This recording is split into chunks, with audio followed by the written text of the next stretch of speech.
Wait, okay, wait, hold on. Let's cue this back up from the top. Algorithm thinks and how the YouTube algorithm works so that you can make confident decisions about your YouTube channel. Let's start by talking about what the algorithm is not. The algorithm is not hovering over your channel, constantly tracking your analytics and deciding how many people get to see your videos. Okay. No algorithm works like that. No algorithm works like that. Now, what it does is algorithms are going to have identifiers or things in them that are going to suggest that you're the best fit, right? That's how any optimized machine learning algorithm is going to work. It's going to say you're looking for, if you're on, for instance, you're calling a ride, right? You're on the old Lyft or Uber. What it's going to do is it's going to look for the best possible fit. Now, what's it looking for? Speed. If there's a drop off that is happening, maybe at the same location or whatnot. So again, speed, efficiency, and it's looking at your needs. So it's going to look at what you actually want. Do you want 4 seats? Do you want 6 seats? It's going to take into those factors. That's what algorithms do. They're taking in the factors of your needs or what they think your needs will be, because in YouTube, it's not as so clear as day sometimes for the next suggested video. So it's going to take a look at your past and your search history, which, because it's YouTube, might include your Google and other life searches. And then it's going to say, oh, this guy, right? So let's say like this guy likes tech videos or this guy likes music. They're going to find you either the next artist that you might like of similar style or just the next video from that same artist because they know you like it. And the ultimate goal for YouTube is to keep you on their platform longer. Why? The longer you're on their platform, 1, the more data they get, and 2, the more ads they can sell. And then if you're really on it for a long time, they can get hyper-focused ads and work with very specific people and make them pay more money because they know exactly who you are.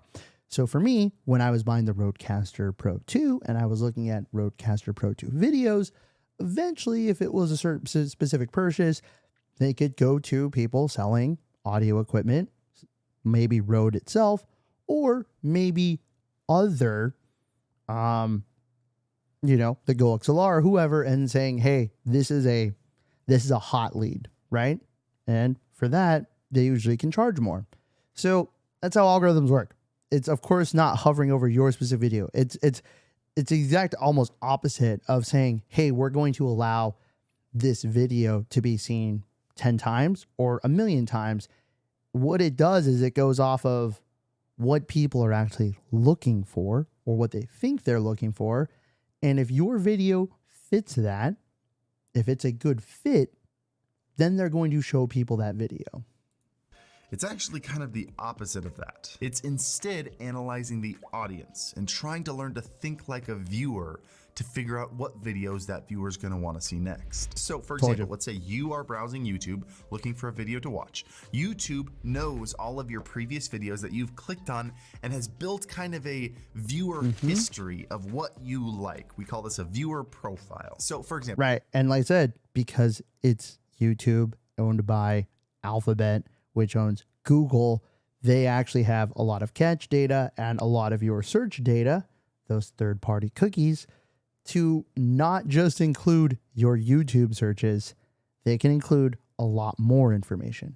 But let's say you go on YouTube, you're looking for a video to watch. YouTube checks all of your viewership history, even knows which ones you've clicked on and how long you've watched them, and it's set up a profile of the kind of videos that you individually enjoy. Then it takes this other guy with a very similar YouTube profile, clicks and watches a lot of the same kinds of videos and says, this guy really liked this video, watched it all the way to the end. I bet you would like the exact same video, and it recommends that video to you. The decision for YouTube to recommend that particular video had nothing to do with how successful that YouTuber was or how many subscribers that YouTuber had. It had entirely to do with this person enjoying that video, and therefore this person will too. It was from the perspective of the viewer. There was one sentence that an employee at YouTube said to me that kind of blew here we my go. mind One and made sentence. everything make sense. They said the algorithm doesn't look at YouTube channels. The algorithm only looks at videos. If you have a video that's doing well in a certain kind of viewer profile. I will say this though. I guarantee you there is some kind of general grouping or theming though that happens on the channel level. Even if they're saying that it doesn't directly look at the channel and only the videos, I do think there is probably some general theming or grouping that happens, right? I think a good example is Mr. Beast or Casey Neistat. If you watch one of their videos, you tend to get recommended other of their videos. Sure, that grouping may be on a video level, but I would say there's definitely indirect crossover with channel grouping too. Recommend that video to the others that have the same or a similar profile. So now that leaves two questions to find the answers to. First off, if YouTube doesn't look at channels, why do big channels seem to get recommended more? And two, if let's say I decide to make full-length videos and live stream and make shorts on the same channel, does it hurt my performance? So let's hit that first one. Why are big channels recommended more? So before YouTube can know that a video is gonna be popular with a certain demographic, YouTube has to test it. And they test it with an audience that is most likely going to enjoy the video in the first place. Generally, this means that this video is gonna be recommended to someone who has recently clicked on another video from that YouTuber. And especially if they've watched that video all the way through, and even more so if they've clicked on multiple videos from that YouTuber. Right, Yesterday, and that's, I think, the thing if you're watching Casey Neistat or Mr. Beast or Ludwig, right? Or, you know, Senpai Gaming, it kind of folds over on itself. So that's why even if the algorithm doesn't directly look at channels, I still think it's a factor. I still don't think I can't imagine it completely is a non-factor. Video from Captain Disillusion, and I watched it all the way through, and at the end of his video he recommended another video and I clicked and watched that one, and now this morning guess who showed up in my recommended feed? You've all had that happen before, right? Hit the like button if that's happened to you, and if it hasn't, hit the like button anyway. Smart engagement right there. You know, smart engagement. And if Good I job, do Harris. end up Smart clicking engagement that right there. video in my recommended feed, YouTube then Smart says, engagement. hey, that looks like it's a good video. This guy's not even subscribed to him and he's clicking his videos. We should share this video with people that have a similar profile that Harris has. And then that video gives more and more exposure to Captain Disillusion and he's able to grow his audience. And so now that I've clicked and watched through 3 of Captain Disillusion's videos, there's a good chance that I'm a part of his next initial test group, meaning when he releases a video, it's gonna be fed to me first because I generally watch his videos. So now you can see why I say there's no algorithm. It's not this big, long, complex equation that says, hey, click-through rate times watch time equals success. Yeah, but there's still an algorithm.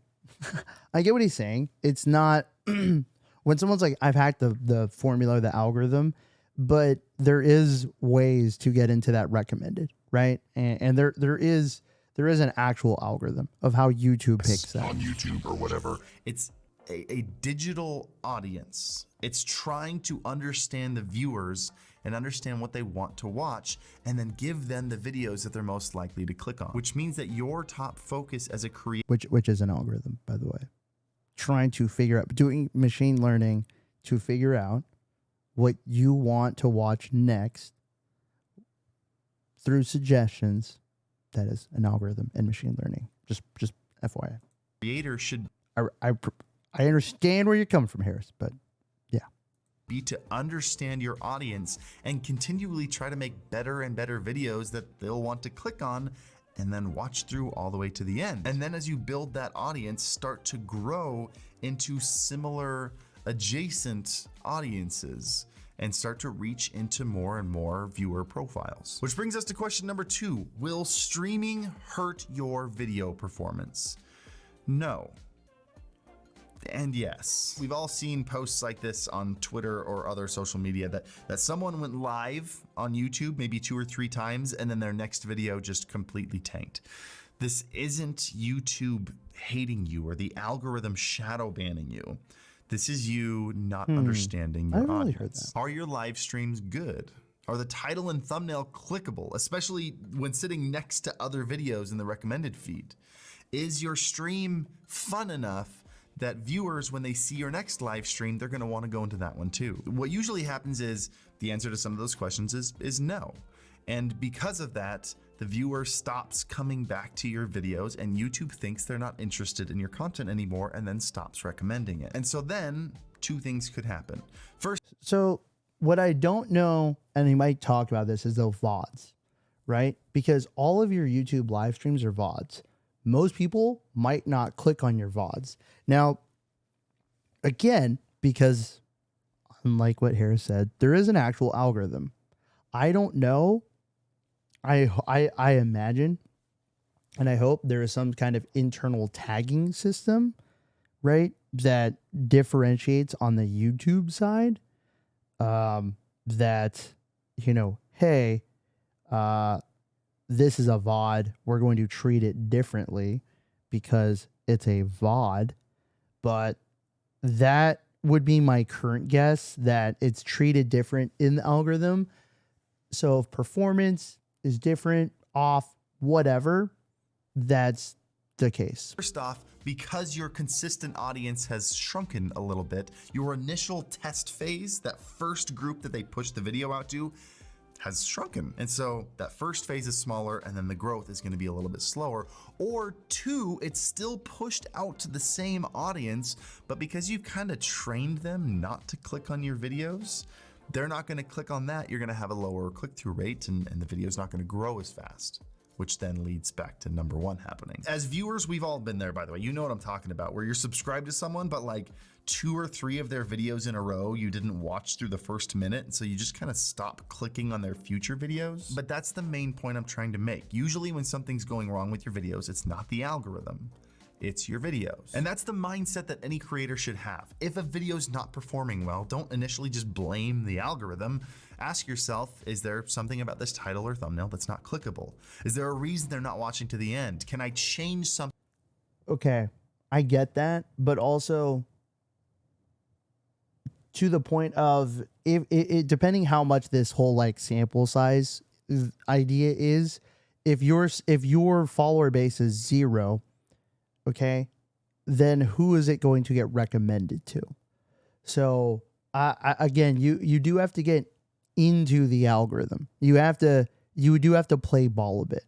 So you could make the perfect thumbnail. You could create the perfect title. You could create an amazing video, and it could truly go nowhere. That's just reality. Because if your sample size is so small, who 0 times 0 is 0. And that's exactly what, Senpai Gaming has mentioned, is the fact that it's like you have to get in first, right? And so this kind of goes actually back to an old video Ludwig made, where he was like, how to blow up a YouTube video. And he made it about a streamer. He made it really informative, really well done, good thumbnail, good title. But the catalyst was he went to that streamer, gave a dono, threw the link, and they watched it. And then it really blew up because they watched it on stream. They liked it. Other people engage with it because when there is 20,000 people watching a big streamer, he took the bait, right? It took the bait. Without that bait, that video is most likely just going to have gone into the abyss. It's a very successful video now that Ludwig did, but it would have gone into the abyss because it doesn't have that traction. And you do need to kind of do that traction. And if you don't have the resources, or that didn't work, you tried to do that, whatever it is, that formula failed for you, to get that traction, it's pretty much just grinding. Something about this Eventually video it could now, happen. Or what do I do better in the next one? Because the algorithm isn't the thing controlling YouTube. It's the viewers and what they click on and what they watch. And YouTube is just trying to give that to them. And as always, happy streaming. Oh, and also leave your favorite emoji in the comments before you go. Thank you. Good engagement, really good video, and explaining it for like most people. Like I said, I think it downplays the actual algorithm, because there is a very, very, very real algorithm that does exist, right? And, you know, what he's saying is there's other ways to tap into it. And I think people don't just generally understand machine learning and algorithms. So he's trying to explain it in another way. But yeah, there is actually a real algorithm. There is actually a real way to get in. And like I said, you can watch a lot of videos. I think Ludwig, like I said, has that perfect video of how to make kind of a very successful YouTube and or YouTube video and kind of take off your channel.